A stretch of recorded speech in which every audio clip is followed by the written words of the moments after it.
may lead me, I will go, for I have learned to trust him so. And I remember 'twas for me that he was slain on Calvary. Jesus shall lead me night and day. Jesus shall lead me all the way. He is the truest friend to me, for I remember Calvary. Oh, I delight in his command, love to be led by his dear hand. His divine will is sweet. Good evening once again. Want to thank the Lord for allowing us to gather tonight in this week of revival, simply entitled In Times Like These. Tonight, I hope the Lord doesn't change. I just want us to pass through family issues. One of the areas I enjoy presenting on is on family issues. But tonight, I hope the Lord will allow us to pass through our theme verse, Psalms 85, verse 5. Verse 5. Aha, you are alert. So what does it say? Will you not revive us? Will you not revive us again? That your people may rejoice in you. Tonight, I was thinking about it. All the sermons we have heard were coming from the Old Testament. So let's go into the New Testament. We are going to the book of 2 Timothy. 2 Timothy, chapter 4. Like I said on the first day, now we are in the New Testament. If you find yourself next to Leviticus, go to the other testament, isn't it? All right. 2 Timothy chapter 4. 2 Timothy chapter 4, verse 21. 2 Timothy chapter 4, verse 21. The Bible says, do thy diligence to come before winter. Eubulus greeteth thee, and Pudence, and Linus, and Claudia, and all the brethren. May God bless the reading of his word. Let us bow our heads in prayer. Our Father who art in heaven, we want to thank you once again for allowing us to come before thy hearing and before thy sight. Oh, how we pray, Father, that you speak to each one of us tonight as we are in this week of revival. And in times like this, we need a word from on high. Disappoint us not tonight, but speak to each one of us. In your name we pray. Amen. Paul wrote a number of books in the Bible. Some say he wrote 13, excluding the book of Hebrew. But we believe he also wrote the book or the letter to the Hebrews. So he wrote 14 letters. His letters are not arranged in chronological order. The last letter that Paul wrote was 2 Timothy. So if you were to look at that letter from another angle, you could say these were the dying words of Paul.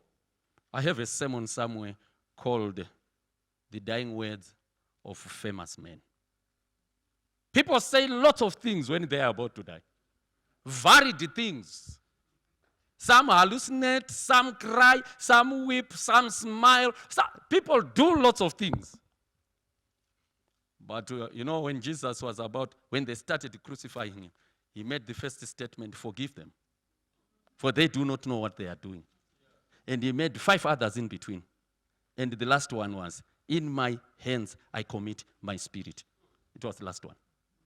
Jesus only spoke 7 sentences when he was being crucified. I was almost tempted to preach on each one of them a day. But let's leave the story of Jesus. Let's come to Paul. Paul's last letter was 2 Timothy. He was writing when he was in prison, writing to his friend, his spiritual son, fellow evangelist and fellow worker, who was at Ephesus. Timothy at this time had been left at Ephesus. And Paul is writing to Timothy. I have no time. I could have started from 2 Timothy chapter 1 and then looked at chapter 2. You know chapter 3. Chapter 3, which says, mark this, in the last days, perilous times shall come. People shall be lovers of themselves. You know that. It lists the 19 sins of the last days. I have no time, but let's go to chapter 4. Chapter 4, if you recall, we're not preaching on it, it's a pregnant chapter. But you remember, Paul starts in verse 1 in 2 Timothy chapter 4. He starts in verse 1 by saying, I charge thee before God and the Lord Jesus Christ, who will judge the quick and the dead. It simply means the living and the dead at his appearing and his kingdom. What are you charging me? Timothy could have asked. Paul answers in verse 2. Preach the word in season and out of season. Rebuke, exhort with all long suffering and doctrine. He says, preach the word. Whether they like it or not, preach the word. Whether people say, this is not the time for the word, preach the word. Why should I be preaching the word? For time will come when they will not endure sound doctrine, and they shall heap to themselves preachers who they love and who their itching ears want to hear. Church, are you here? That's verse 3. And I know verse 5, where he then says, but watch thou self in all things. Hello, church? Are you still with me? Endure affliction and do the work of an evangelist. Make full proof of thy ministry. Am I still with you? Each one is a sermon on its own, but I'm rushing somewhere. After that, Paul says, in verse 6, because I know everyone wants verse 6, for I am already offered. My time, the time of my departure is nigh, is at hand. Church, are you here? He then says in verse 7, I have fought the good fight. I like the Bible. It does not play around with words. It does not say, I have fought the fight. Many fights, but they are not good. Everyone fights, but is the fight good? He says, I have fought a good fight. When you shout at each other, when you fight with your boss, when you fight with your in-laws, when you fight with your children, with your parents, is that a good fight? He says, I have fought a good fight. I have finished the race. As I was fighting and I was racing, I was also keeping the faith. I did not break the Sabbath. I kept on returning tithe. I kept on going out to preach. I did not lose the faith. I ate what you told me to eat. I fought the good fight. Finished the race whilst keeping the faith. Not compromised even in one point. My dressing was to the point. My speech was all right with men and with you. I have fought the good fight. I have finished the race. Kept the faith. I always pray that may this be my prayer. As I close my eyes, if he delays coming and I am to die, may this be my words. I have fought the good fight. Kept the faith. It needs keeping. He does not end there. In verse 8, he then says, henceforth, there is laid for me, up there something for me, a crown of righteousness. Allow me to paraphrase, which the Lord is going to give us. It is appearing. Not only to me, Paul, but to all and to everyone who is expecting his coming. Mind you, these are the words of a dying man. Not a man who is in hospital, but he is in prison. Mind you, he was in Mamertine prison in Rome. Let me describe it for you. Whatever prison you have seen or have heard about, it's a 5-star hotel compared to this one. You have heard of overpopulation. It's not overpopulated compared to this one. It was a dungeon which was dug underground. No windows, just a small hole on top. All right. By the way, when Paul writes the letter, okay, I'll come to that. Inside there, this prison, particular one, was for hardcore criminals. The robbers, the serial killers, the rapists. This was not for people who had committed fraud. No. It was for the hardcore. That's where Paul was thrown in. There was no window. And by the way, there was no exit. No one went in there and came out alive. They had a chute, C-H-U-T-E, a tunnel running from that prison. When somebody died in that prison, they would shove him down there and he will slide all the way to the sea, to the west of the city. There was no toilet. Prisoners had to agree that corner is for the big job, that one for the small job. In that prison, that's where Paul was seated when he's writing this. These cells were generally overpopulated. There was nowhere to turn to. Diseases would kill people. And there was also the big black rats, which would come up the chute. And as you sleep, they would come and bite you on your lips. And they would go to the human waist, eat a little bit, come and give you a kiss, and they would go.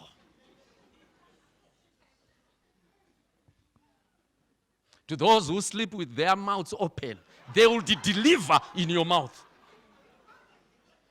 And Paul is in that place.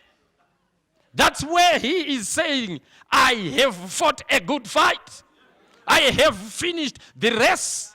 I have kept the faith.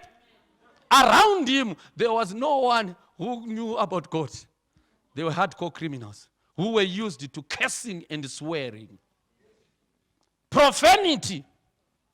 And he was there. By the way, that's where he was sitting when he wrote the the letter to the Ephesians, where he says, I am sitting with Christ in heavenly places. He was seated there. Oh, you are not here. He was saying, I am sitting with Christ in heavenly places, when he was sitting next to sewage. He says, where Christ is with me, I am in heaven. Doesn't matter. It's not about the location. It's up here. What do I think? There are some who say, if only you knew where I grew up in this area, and you got to see the guys in my hood, if you know. It does not matter. He says, I am in a dungeon, but with Christ, this dungeon transforms to a heavenly places. If I had time, I would preach on a sermon entitled Alpha and Omega, where we would talk about John, when he was on the Isle of Patmos. How barren and how bad it was, surrounded by criminals. Beds of praise are up there. That's when he says, I was in the Spirit. On the Lord's day, there on that barren island, it's not about where you are. It's about who you are with. Paul is seated there. He is in Mamertine prison. If you go to verse 9, I want you to pay attention to verse 9. 2 Timothy chapter 4, verse 9. He says, do thy diligence to come quickly or to come shortly unto me. Do thy diligence to come. He writes to Timothy, come quickly, Timothy. Why do you want me to come? Timothy could have asked. He responds in verse 9. He says, for Demas has forsaken me, having loved this present world, and is departed unto Thessalonica. He goes on to say, Crescens to Galatia. He goes on to say, Titus unto Dalmatia. And he also, if I have time, you go to verse 11. He talks about Mark. He actually says, come with Mark. He talks about the others he has sent somewhere. Did you hear Mrs. Mzamindo what he says? He says, come quickly to me. Why? Because Demas is gone away. Not only Demas, Crescens has also gone to Galatia. You look at Titus, is in Dalmatia. So what is Paul saying? What is Paul saying? Paul is saying, I am lonely. Mind you, he was not alone. Many people confuse loneliness and being alone. Remember, he was in an overpopulated cell. There were hundreds surrounding him. But he says, come quickly. Demas is gone. Crescens is gone. Titus is gone. I am lonely. Come. Church, you are not getting me. You see, being alone and being lonely are different things. You can be lonely when you are surrounded by people. Alone is when you are standing alone, but you might not be lonely when you are alone. Let me try to explain. Being alone refers to circumstance. Loneliness refers to feelings. You are not here. You are lost. Are you with me? You can come and see me seated alone in my home, smiling. I will not be lonely. Are you with me? But there are some who can be lonely. Brothers and sisters, I'm here to say this tonight. Loneliness is one of the major factors affecting families. Loneliness is one of the factors affecting families. One man in his book, actually there are three authors, Victor, Bowler, and Stumbling, I think, or something like a Scambler. They defined loneliness. And they said loneliness is the deprivation of social contact. Or alternatively, it is the lack of people available or willing to share social and emotional experiences with you. Lack of people available or willing to show social contacts or social emotions with you. Research has shown that most of the people who are above 70 years old are lonely. That includes your parents, your parents. They are lonely. You are not hearing me. They are lonely. You know, I thought of my mama. She's 81 years old. I thought of my mother-in-law. She's 75. What are we doing about our relatives who are lonely? How often do you contact your parents? Let me talk to my fellow Zimbabweans. When was the last time you spoke to your parents? They are lonely. That's why they sent you a message, please call me back, and you think they want money. They are lonely. And you are here, enjoying your life, whilst your parents and grandparents are lonely. Church, are you here? They are lonely. If you knew that they are lonely, you would make an effort. Did you hear the verse? Come quickly unto me, for I am lonely, surrounded. You hear people saying, no, but we sorted my parents. I made sure they are comfortable. You see what I did? The workers at home, they were giving a problem. So I got 2 couples to look after them. They are doing nothing. They are just seated every day. They've got workers. No. They can't share emotional experiences with workers. They need you. You have time to go to the beach in Durban, but not to go to Malawi, to Mzimba, my elder. Things are tight. And we wonder where the blessings are going. Remember, God says, honor thy father and mother, so that I'll do something to your life. Lonely parents. I can assure you, some last spoke to their parents when they left Zimbabwe or Malawi or wherever during the Christmas period. And they are actually singing the songs of Zion today that we are going home. Which home? There is no home for anyone who leaves a parent suffering. They don't need our money. They don't need your money. They need you. They need you. They need me. Many a time, we have just said, no, No, they are not after material possessions. They want to talk to you. They want to see you. They want to feel you. They want to converse with you. The other time I went home. Not the other time. I think it's a couple of... last time we were there. It's not very long ago. It's not very long ago because my mother was away. She was overseas. So just before she left for overseas, we went there actually to pick her with my daughter and my wife.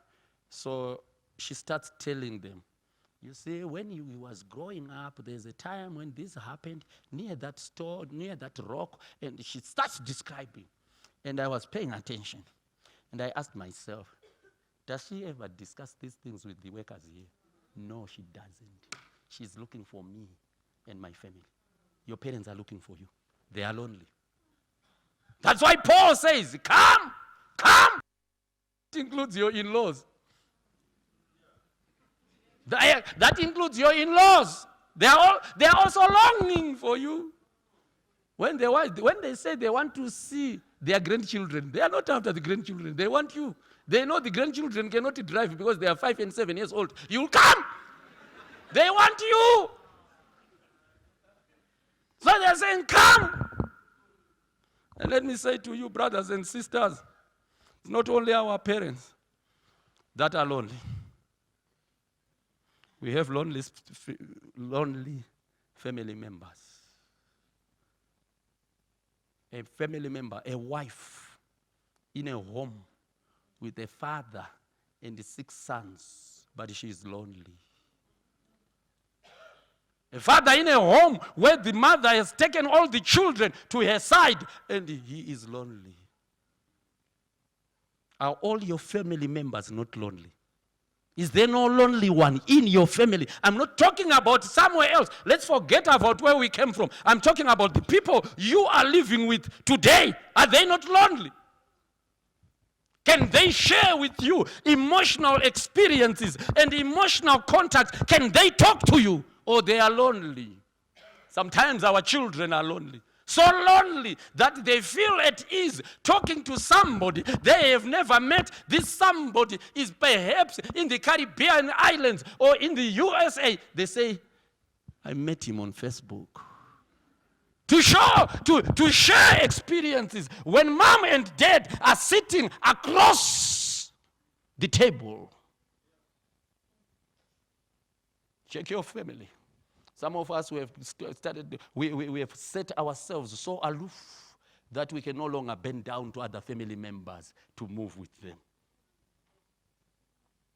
Let me talk to my fellow elders. You are elders at church, not at home. There are some who want to carry the eldership at home. That when the wife wants a kiss, she says, "Excuse me, elder, can I get..." No.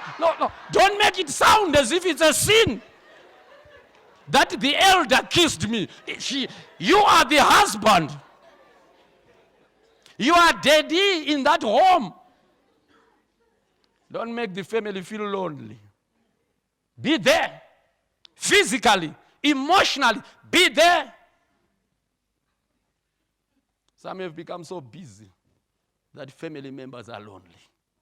And loneliness is doing a number on a lot of people. All these stresses we are hearing, if there was somewhere, an outlet where people could engage and discuss, we will not have these problems. How can somebody who is in a family be stressed? Somebody seeking professional counseling when she's in a family. I'm not saying she should not. Go as a family and say, we are stressed as a family. Not that everyone in the home is happy and there's only one who is lonely. Like your husband who supports Man City might be lonely in the home because you don't understand what's going up here after Liverpool did what it did to them. So you need to engage.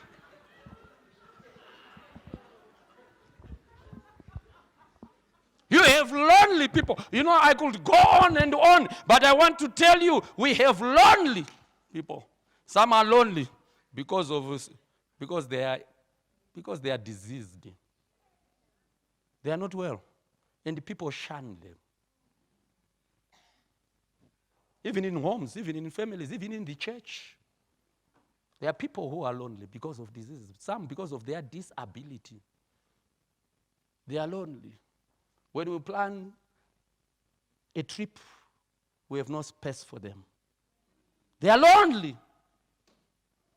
Some because, I don't know, whatever reason, but are they not lonely? Church members can be lonely because I committed such and such a sin. The church isolates me. Some are never welcome. Do you know that we have lonely members here? Some of you don't even know some members who have been coming for the past 1 year. Every Sabbath they are here, but you don't know them. And they are lonely. Very lonely. Because all you do, it's Kahiya, he talks to Dube, from Dube he goes to Mamunze, from Mamunze he goes to Valerie. We have formed cliques, and people are lonely.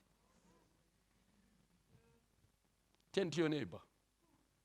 And the other one, do you know your neighbor, the one you are seated next to? Yeah, do you know why you know them? Because you choose those you know. And those you don't know, you have isolated.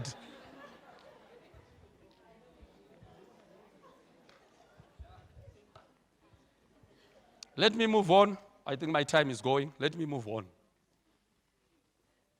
Paul then continues.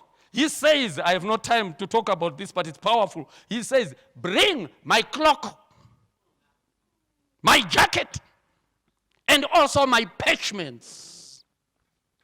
This was like his Bible, the scriptures. I have no time. That's a sermon on its own. One day we'll preach about it. Then he goes on to say in verse 21, do thy diligence to come before winter. Eublas greeteth thee, and Pudence, and Linus, and Claudia, and all the brethren. He says, do thy diligence. Remember in verse 9, he says, come quickly. Now he says, do thy diligence to come before winter.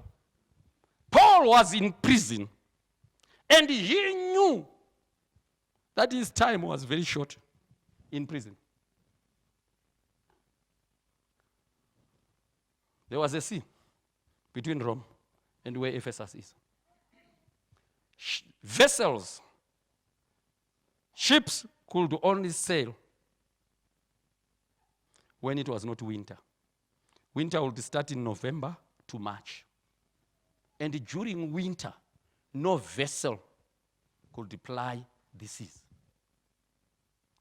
And Paul looks at it. He says, Timothy, come now.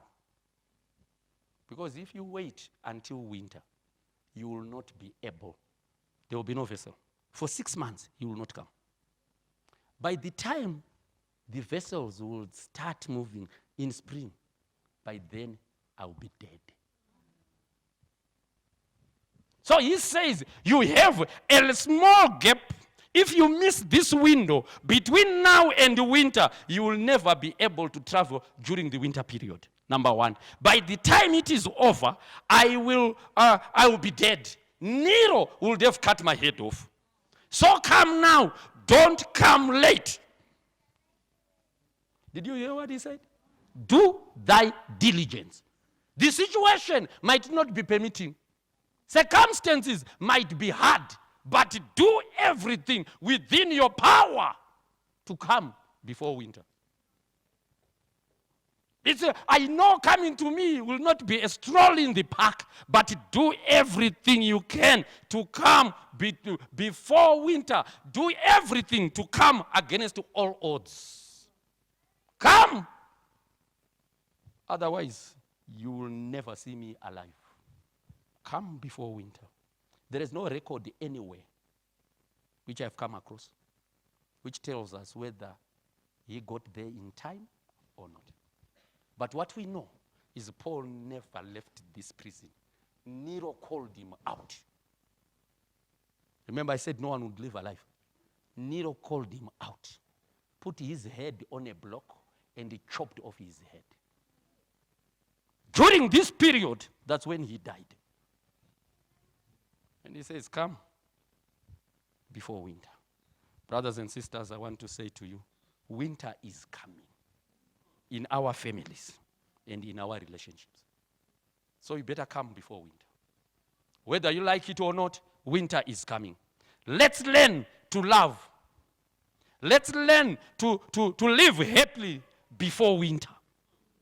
Because winter is certainly going to come into your family. And when it comes, it will be too late. The time to love one another, time to live happily is now. Don't wait before it's too late. At least for Timothy, he knew when winter will start. No one knows when winter will set into your family. It can set in today. Today. It can be tomorrow. You see, brothers and sisters, many of us miss the gap. We miss the window and want to be all right when winter has come. That's when we start being all right. I am saying, brothers and sisters, let's endeavor to have functional families now, before winter comes. Many there are who bring their precious gifts to the dead. You are not here, church. You are not here, church. Just watch when somebody loses a parent. Watch the casket at 10,000, 15,000, 20,000 rand. I don't know how much. In Zim we use US dollars. Somebody can buy a $5,000, $6,000 casket, 60,000 rands, or almost 70,000 rands. How much is a casket here? That's the most expensive one. How much is it? 100,000. 100,000, yeah. I think in my country it can also get to 10,000 or more. Somebody buying a parent 100,000 rand casket. It's not a sin. But when you go and check, what was the cause of the death? The man died from cold because there was no door at his house. You want to come when it's winter. Why didn't you buy him a door and fix his house? Come before winter. Because I'll tell you, brothers and sisters, winter is coming. I have problem with the people who are in the diaspora. They never come home. But when a parent dies, after we have struggled, trying to make sure the parent gets the best medication, they don't come. When the parent dies, they'll tell you delay. Please don't bury the parent until I come. Why are you coming after winter? Why didn't you come when you were still alive? If you are my brother, I will not wait. If you didn't come when the parent was alive. Want to come and want to come. We bring the whole entourage, the whole church comes and we bring groceries. That's not what the parent wanted. You should have come before winter. I'm saying we miss the gap. And we want to do our acts after winter has set in. You say, I've been to so many funerals. Sometimes as a bereaved, sometimes as a preacher, sometimes just as a friend. And I have noted and I have watched as many stand about the cold, the silent form of a loved one. And the words of love are freely spoken. But when that person was alive, no word of love was ever spoken. I've seen kids talking, giving eulogy. And they're standing, and sorry. I'm sometimes I think I lose it, but I notice things. Long ago, when people died, our mothers, those in the 60s and 70s, when they would weep, we are Africans, we weep. The tears would come from here. But now our kids, the tears no longer come from here. They come from here. Have you seen they dab with the... I don't know what has happened. I think it's in times like these when tear ducts have moved to the other end of the ear.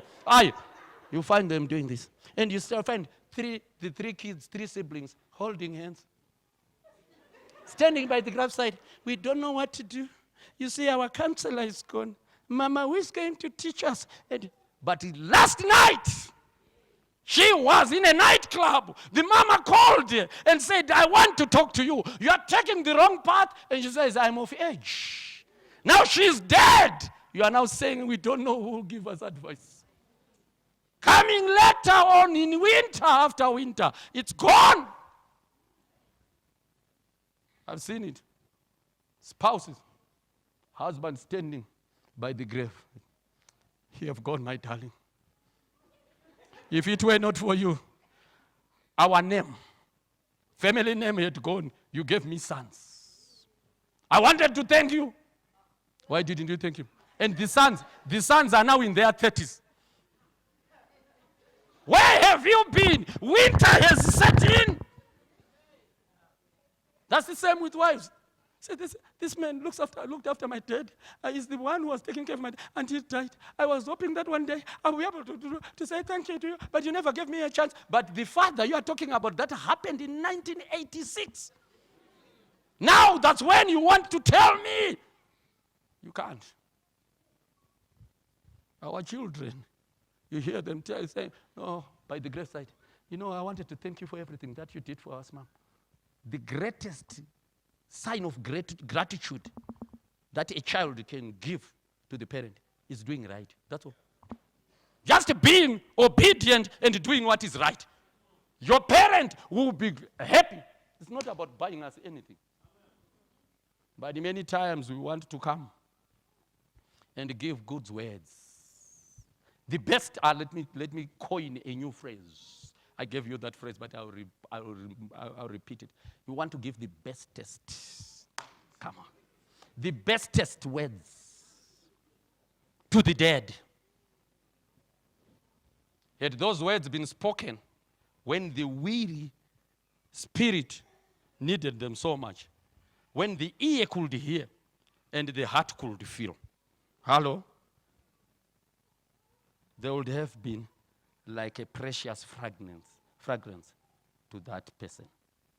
You want to do things when it's too late. Message is very simple. Mbuya, come before winter. If there's anything you want to talk to me about, don't wait, because winter will come. Some people have not forgiven one another. They are waiting for something. I want to tell you, it's now or never. Come before winter. You know, we never got a chance to sort out our issues. And come before winter now. Come and talk. I'm saying love now before it's too late.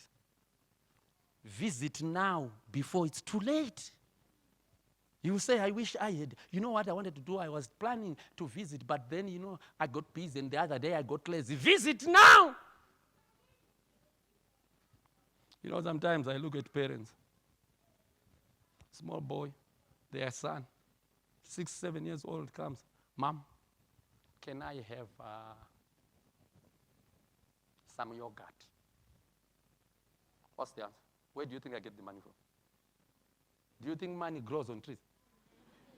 The young man is given lectures. Do you know where the exchange rate is? He says, exchange rate.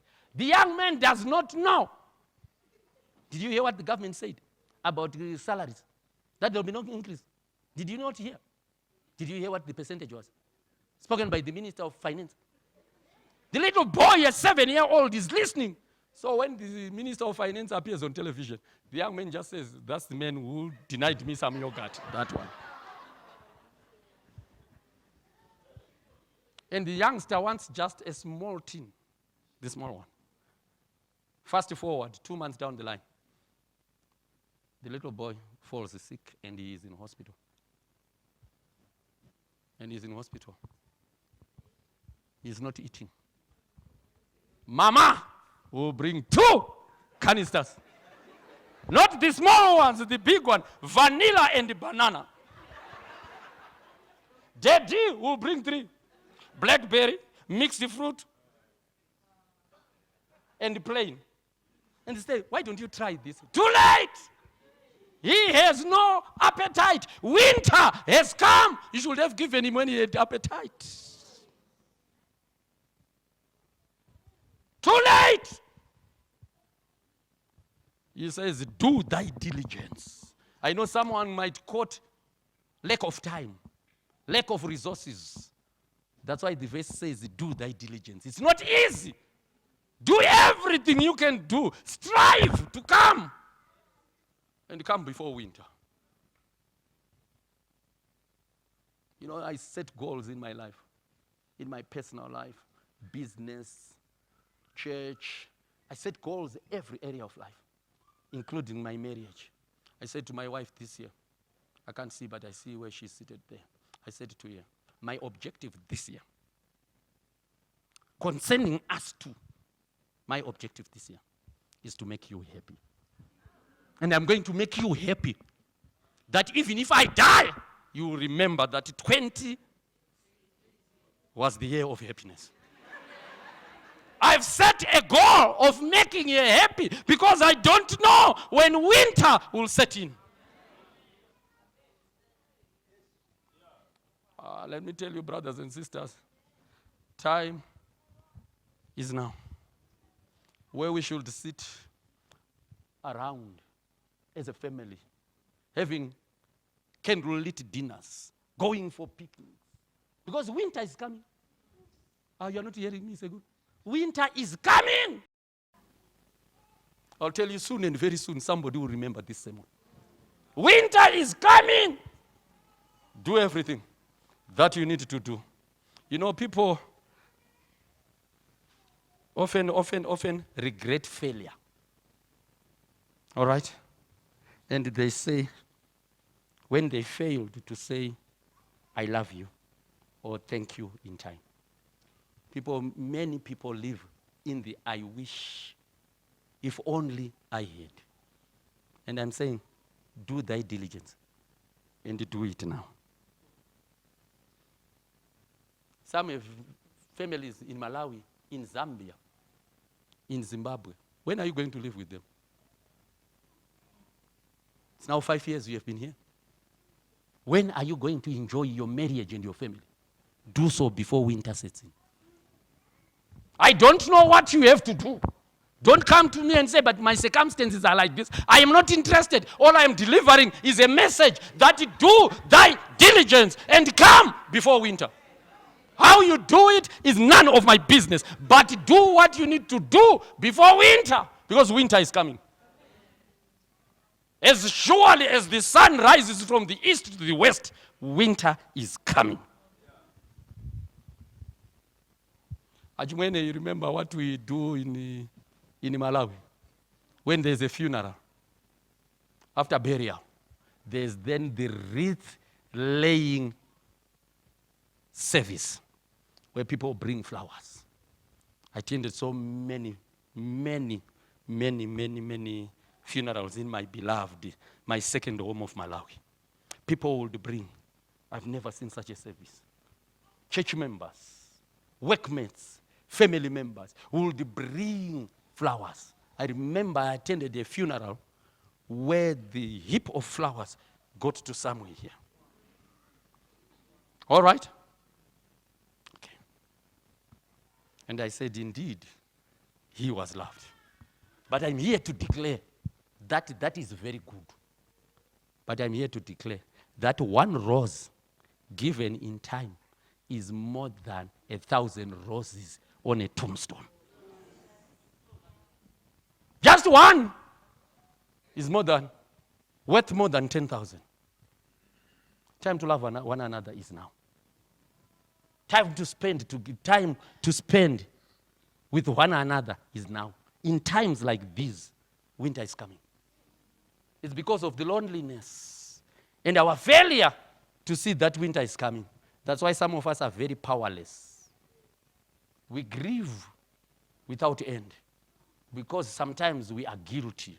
We know that there are things we didn't do before winter set in. Sometimes as a church we are guilty. We lose a member. You find the whole church, there's an announcement. Brother so-and-so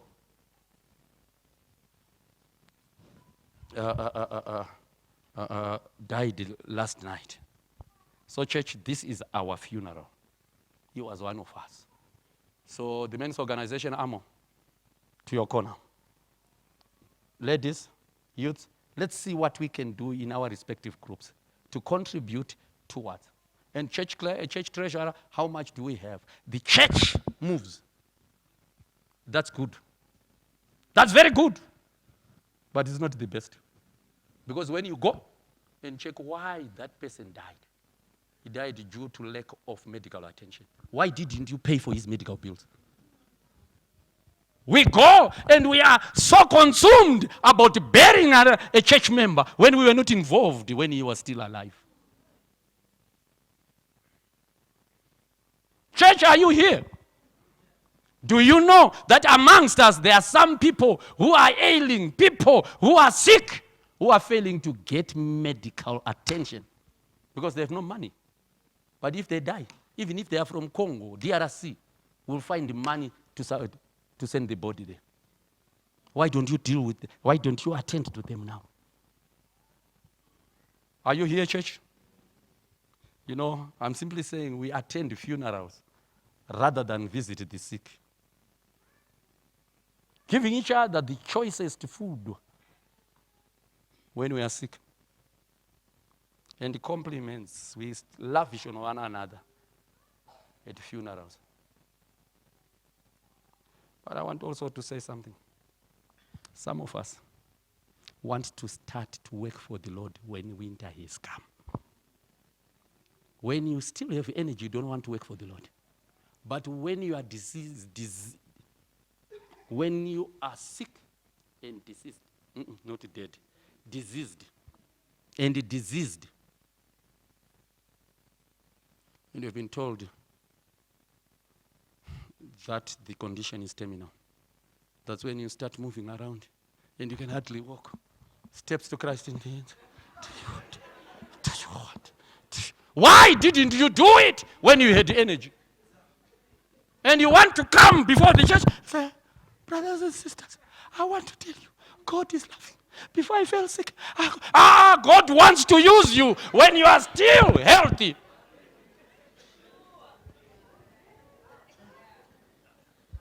Come to him and work for him before winter, before old age. Some want to come when their lungs have been destroyed by tobacco. And he's constantly coughing. I want to tell you, Jesus comes. You should have done it before. And the Lord is saying, come, come, come, come before winter. When winter sets in, that's when we want to start working for the Lord. When winter comes, that's when we remember that there is God. He is saying, come to me before winter. He is also saying, come to me, accept me today, before winter. That's why Hebrews 3 verse 7 and Hebrews 4 verse 7 says, today,